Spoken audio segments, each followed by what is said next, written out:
परम श्रद्धेय स्वामी जी श्री राम सुखदास जी महाराज कहा करते थे, बोले जैसे चंद्रमा है, उस चंद्रमा को खुश करना हो तो द्वितीया तिथि दूज, ये सफ़ेद धागा, सफ़ेद कपड़े का तंतु वो चंद्रमा को चढ़ा दो तो महाराज चंद्रमा खुश हो जाता है।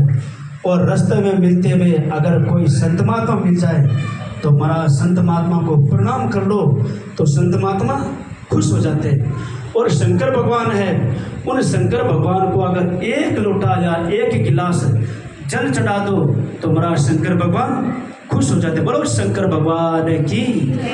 ऐसे ही अगर परमात्मा को याद कर लो तो महाराज परमात्मा प्रसन्न हो जाते हैं।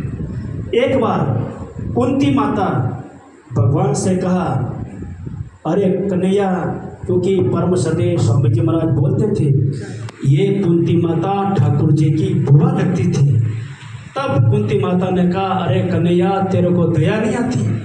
ये पांडव लोग इतने दुख पा रहे हैं। तब ठाकुर जी बोले, अरे बुआ, मैं क्या करूं? ये युधिष्ठिर जी महाराज ने अपने भाइयों को जुआ में लगा दिया, यहाँ तक अपनी पत्नी को जुआ में लगा दिया, मेरे को याद तक नहीं किया, मैं क्या करूं?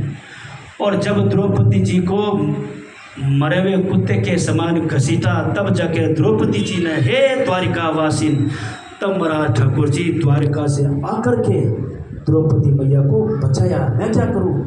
तो कहने मतलब क्या कि ठाकुर जी केवल राजी करना हो तो उनको याद कर लो, याद करने मात्र से ठाकुर जी प्रसन्न हो जाते हैं। और यही बात स्वयं गीता में अर्जुन को कहा है, क्या? तस्मात् सर्वेषु कालेषु मामनुस्मरयुध्य च मयर्पित मनोर्बुद्धिर्माम वैश्येषु संशयम्। क्या? हर समय हरदम मेरे को याद कर, सभी काल में। देखो, अगर अनुष्ठान करना हो तो महाराज अनुष्ठान करने के लिए एकांत चाहिए, विधि भी चाहिए। और अगर मान लो विधि नहीं, कुछ नहीं, तो अनुष्ठान नुकसान हो जाएगा। क्योंकि गीता जी में आया ना, विधिहीनम श्रेष्ठानम मंत्रहीनम दक्षिणम श्रद्धाविरतम यज्ञम तामसम परिचक्षते। बोले क्या? वो यज्ञ बिना ताम, वो तामसी यज्ञ है, बिना दक्षिण का, बिना विधि का।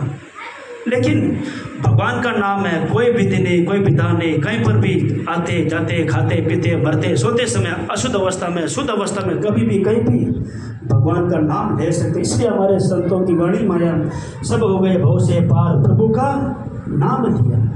तो सबसे निवेदन है, ये सार बातें, ये गुरु पूर्णिमा का यही सार बात है, भगवान नाम का सहारा लेना चाहिए। अगर और किसी का सहारा लोगे तो महाराज संसार में दुख पाना पड़ेगा।